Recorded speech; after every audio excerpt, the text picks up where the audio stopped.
सोलापूर शहरालगतच्या कुंभारी येथील सिद्धेश्वर साखर कारखाना रोडवर शुक्रवारी सकाळी सुमारे 10 वाजण्याच्या सुमारास दुचाकी आणि विटांनी भरलेल्या टेम्पोमध्ये भीषण अपघात झाला.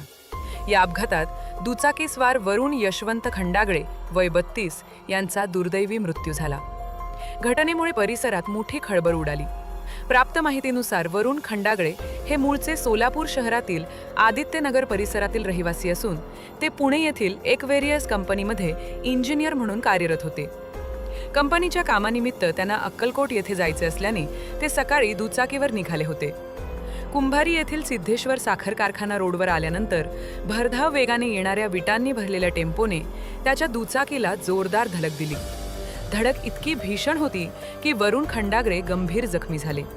त्यांना तातडीने उपचारासाठी सोलापूर येथील छत्रपती शिवाजी महाराज सर्वोपचार रुग्णालयात हलवण्यात आले. मात्र डॉक्टरांनी तपासणीअंती त्यांना मृत घोषित केले.